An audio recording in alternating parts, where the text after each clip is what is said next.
Coming up next on KRTV, the death toll is above 450 after a powerful earthquake rips through Algeria. And showers possible overnight, but sunshine tomorrow should be warming temperatures up quickly. The 10 o'clock news is next.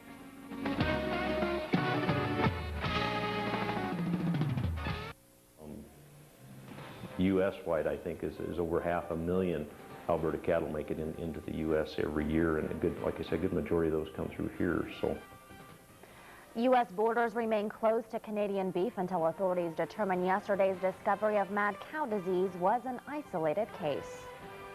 Good evening and thank you for joining us. I'm Janae Town. It's possible more cattle could be infected with mad cow disease. That's the word from Canadian health officials today. Only one cow is known to have the deadly disease, but the U.S. isn't taking any chances. Borders remain closed to most livestock entering the country. The news station's Mia Moran brings us the latest from the Port of Sweetgrass. Daily operations at the Port of Sweetgrass in Montana sound quiet after Tuesday's ban on imports of all cattle and beef-based products. The federal health restriction comes after traces of mad cow disease were found on a farm in Alberta. But state cattle inspectors say the restriction extends beyond beef.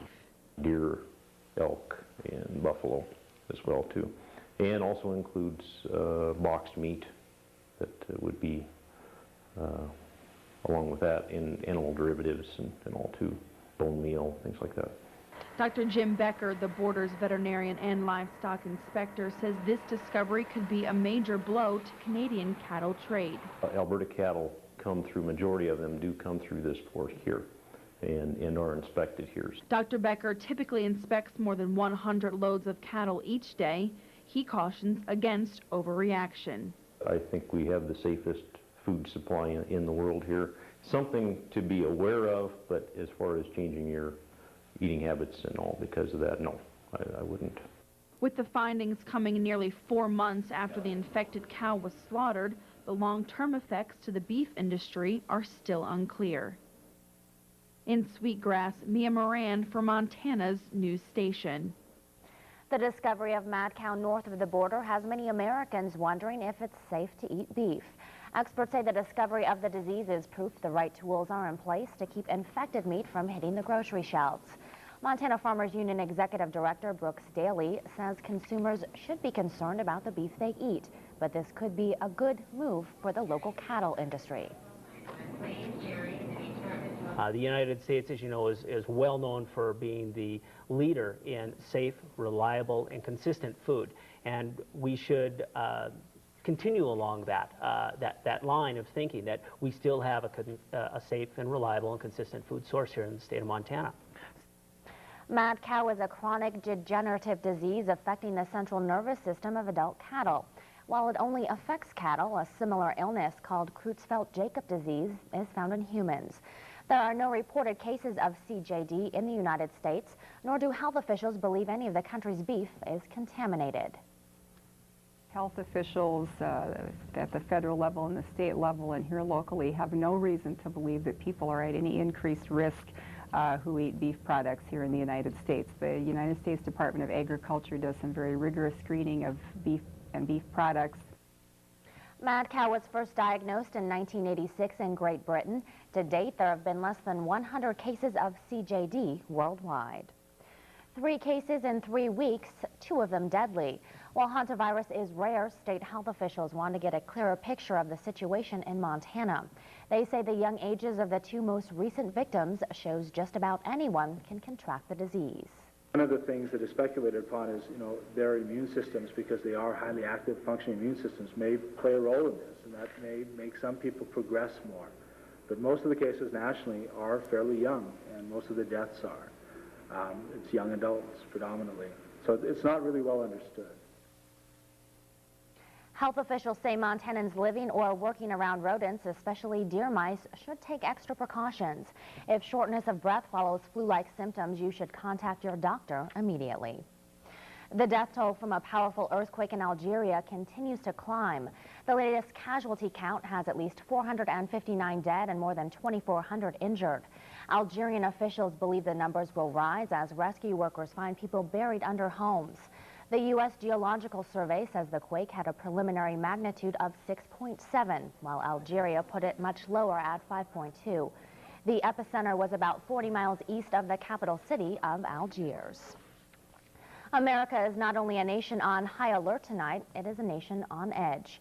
Made edgier after an explosion rocked Yale University's law school. The blast caused by some type of explosive device happened in a first-floor classroom. No injuries were reported and damage was minor. Several agencies are now investigating the explosion, including the FBI and the Joint Terrorism Task Force. A Great Falls man has lost his appeal with the Montana Supreme Court today. The justices upheld the 1995 attempted murder convictions of Lloyd Meyer. He was sentenced to 80 years in prison for shooting at 2 men. Meyer challenged the conviction, but the High Court ruled he waited too long to bring the issue to the court and that 2 other witnesses at the trial identified him as the shooter. Governor Judy Martz will undergo surgery tomorrow to deal with nagging problems in her hand-shaking arm and shoulder.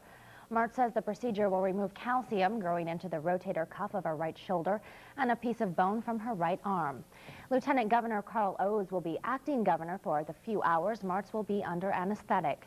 The governor plans to be out of the office all next week to recuperate. Back home, hundreds of students team up for a big showing of patriotism. It's called Operation Mini Soldier, and it's part of a new freshman program at CMR. Today, the students paired up with 3rd graders at Loy Elementary to show support for the troops overseas through care packages and other activities. Teachers and students say it's a fun way to take an active role in the community. Different age groups and being able to really communicate and bond and know that, and so our soldiers know that everyone really cares. Not only teaches the kids, you know, the academic end of it, but it's teaching them real life skills and how to get involved in your community and how to give back to the community and stuff.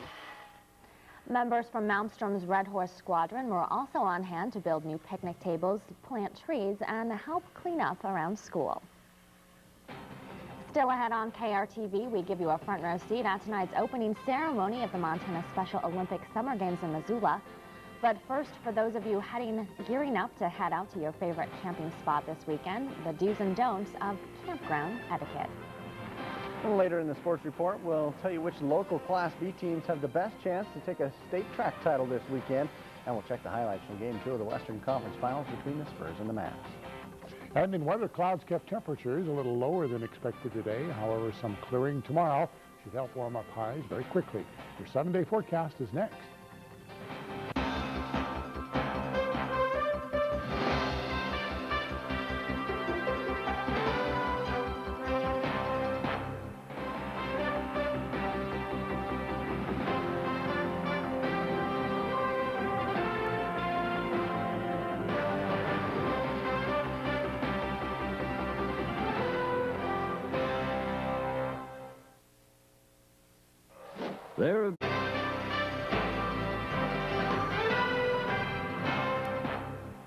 Pretty quiet night in the Electric City. Temperatures are cooling off a bit, but we still have some pretty good cloud cover, and that keeps temperatures fairly mild as well. 10 o'clock at the airport this evening in Great Falls, we have 50 degrees, humidity at 69%. There's your winds west at 8 and the pressure 30-14. It's been rising. High today 64, low 44. Pretty typical day for this time of the year. 3/100ths of an inch of rainfall in the middle of the night last night. And our statistics from around the nation today, the high at Thermal, California, 110. Jackson, Wyoming, not far away, got the nation's honor for the low spot of 27, and almost 2 inches of rain in Tuscaloosa, Alabama. 58 at Kalispell today. 50 is the general rule west of the divide. Dillon a little warmer. Middle of the state, Lewistown 58, 67 at Havre, 66 at Glasgow, and 61 degrees at Cutbank at 10. It's cooled off to 54 at Glasgow, 50 at Lewistown, 52 at Havre, in the upper 40s at Cutbank with 47 degrees. We are seeing some moisture west of the divide. That's drying up quickly. Now moving into the southern part of the state around Great Falls, we have a chance of maybe seeing an isolated shower overnight. It's not all that great though. 66 at Seattle today, 74 for a high at Portland.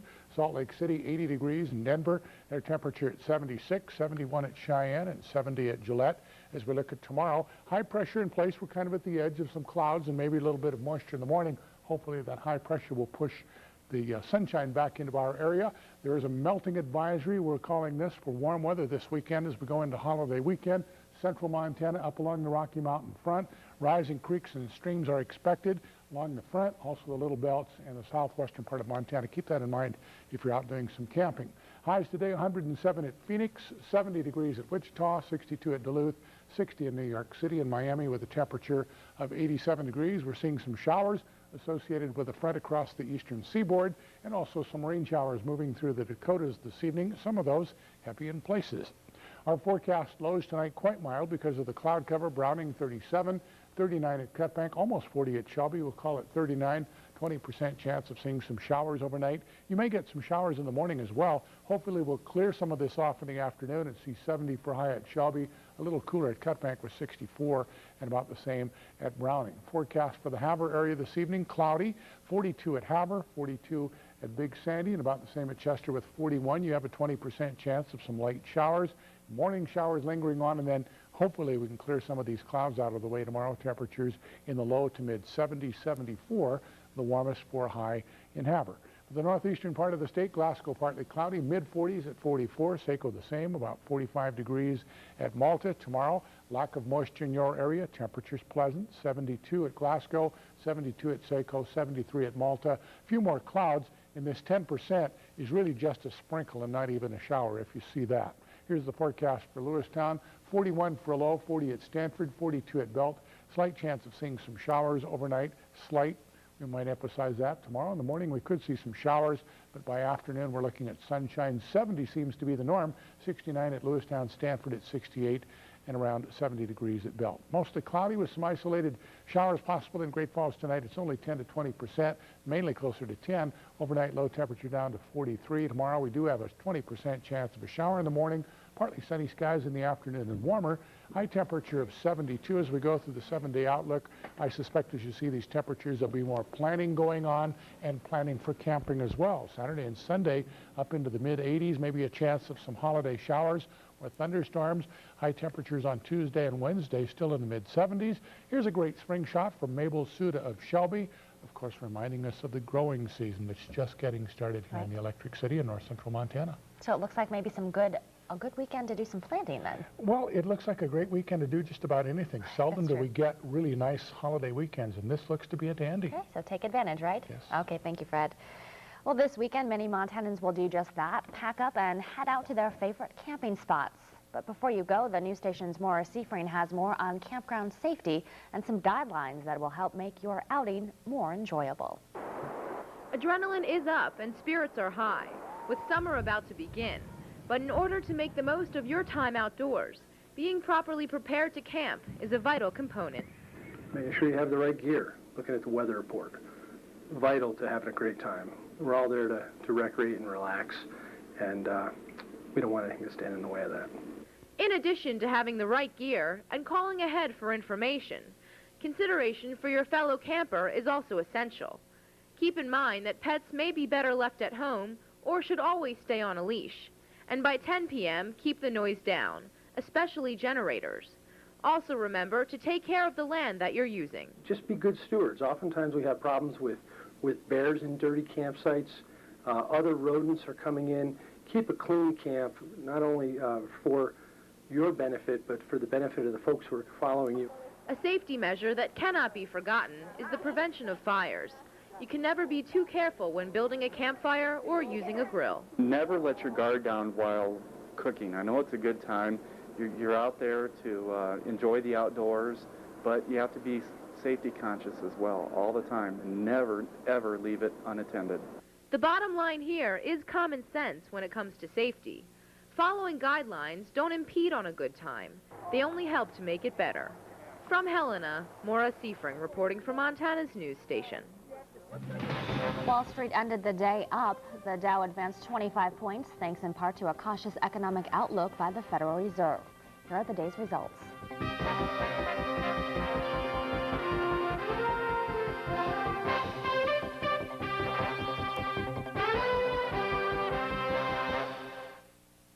Drive in Great Falls. You're watching the 10 o'clock news on KRTV, North Central Montana's #1 news station, with Janae Town, weather with Fred Pfeiffer, and sports with Heath Hegum. The The 2003 Montana Special Olympics are underway. Competitors from around the state took center stage at opening ceremonies tonight in Missoula. Each team honored with loud cheers and music. The athletes say they're eager to get on with the games. Definitely. I think it's a fun thing and I enjoy it a lot, especially the Winter Games. My mom and dad are proud of me being in the Special Olympics. The Summer Games will be held in Missoula for the next 3 years. Special Olympic Games draw some of the most remarkable athletes in Montana. 1,300 athletes, coaches, and other participants are on hand for the two-day competition. The news station's Ian Marquand reports for one athlete in particular, this is an especially big day. Nice and strong, Charlie. Nice and strong. Charlie Rickard of Kalispell knows about the loneliness of the long-distance runner. It means training on his own, and this morning, competing on his own, as the only runner in the 3,000 meters. He's an inspiration to all of us, the way he works hard. He comes in, checks in with me, tells me what he's doing. I cheer him on, and he's off and running. 4 years ago, Charlie represented Montana in the half marathon at the World Games in North Carolina. Now he's in even better shape. That showed itself as Charlie crossed the finish line after 8 laps of the Dornblaser Field track. Woo! All right! I don't believe it. I set a record. Charlie had set a state Special Olympics record and received the first gold medal of these games. Way to go! What an accomplishment! In Missoula, I'm Ian Marquand reporting for Montana's news station. Straight ahead in sports, we'll have more from the Grizzly Athletic Association barbecue. This time around, we'll talk with men's basketball coach Pat Kennedy. And in this week's Sporting Life, Jamie Sire takes us through the routine of a soccer parent. But first, we can tell you there will be a Game 7 in the NHL's Eastern Conference playoffs. Check out the Game 6 score and more on the roll.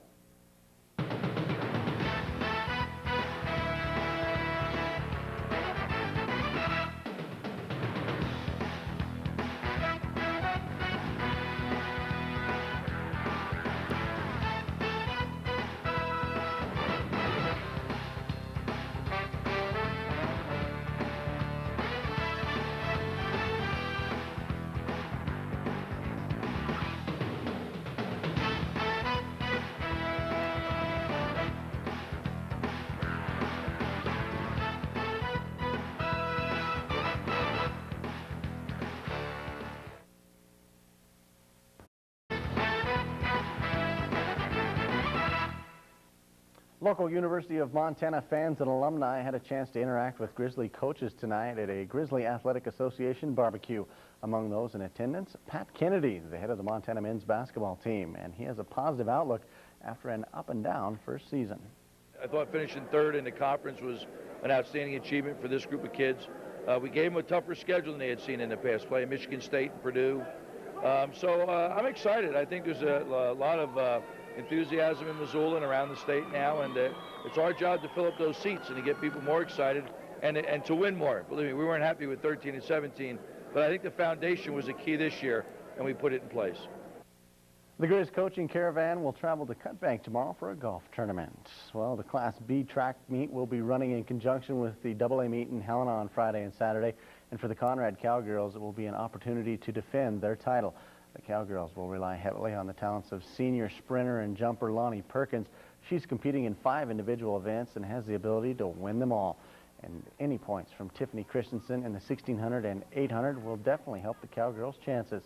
As for the local boys, Fort Benton will be trying to add a track title to the football crown they won in November.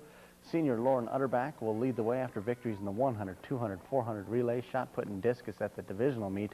And with athletes like Rocky Galloway, Kaylin Anderson, and TJ Lehman providing depth, the Longhorns are one of the favorites for the team championship. In the NBA, Mavs and Spurs, Game 2, Joe Crawford not happy with Don Nelson's behavior, so he gives the Dallas coach 2 technicals and shows him the door.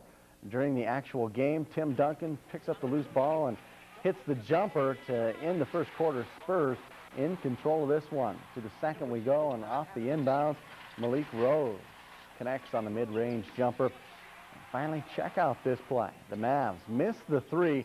Speedy Claxton gets the rebound, and all in one motion, He hit Steven Jackson in stride for the easy dunk on the other end. Well, it's easy if you're tall. The Spurs even the series at one apiece. 119-106 is this one from San Antonio. Finally tonight, school may be winding down, but many local kids are gearing up for summer sports, and their busy schedules mean a heavier load for their parents as well. In this week's Sporting Life, we tip our hats to those very dedicated and busy moms and dads. The news station's Jamie Sire reports. 6 o'clock on a typical May evening. Visit just about any city park, and the scene is pretty much the same. A steady stream of kids and their parents filtering in for the yearly ritual that is summer sports. I can pretty much schedule that between the month of February and the month of July. I don't have a life.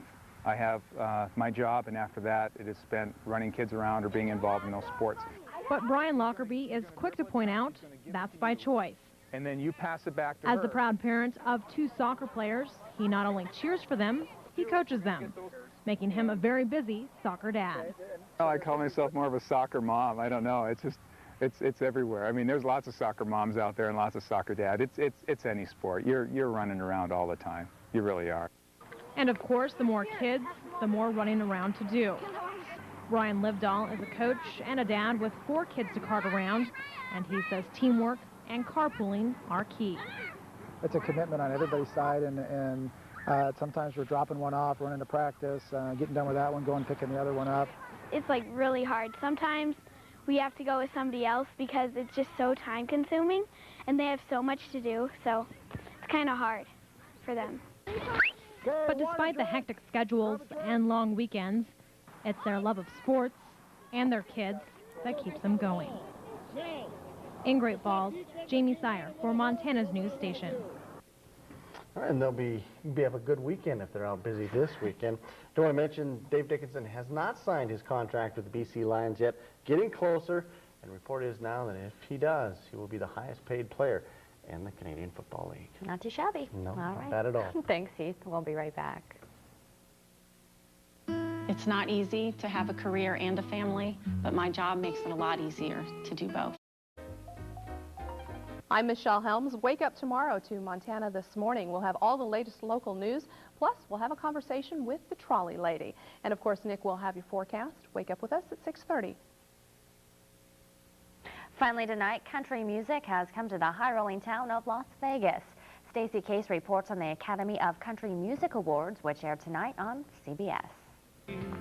She was a big star. Las Vegas has gone country, and Alan Jackson hopes his luck doesn't run out. For the second year in a row, the awards just keep rolling in. Jackson won Album of the Year for Drive.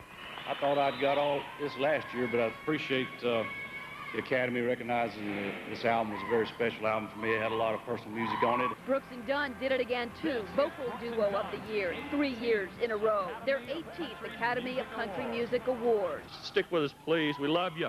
And all that hurting. A handful of stars sang their hearts out. Winona, Shania, Kenny Chesney. Special guests this year, former POWs from the war in Iraq. Lone Star offered a tribute to the troops. The song, I'm Already There, brought a patriotic flair. And Wayne Newton thanked the troops in proper Las Vegas style. Saddam Hussein has finally left the building. Jokes throughout the evening revolved around the Dixie Chicks and their comments about President Bush. They still made an appearance, though, via satellite from Texas. George Strait won the Special Achievement Award. Alabama took home the Pioneer Award. Moving the show here to Las Vegas was a gamble that seemed to pay off.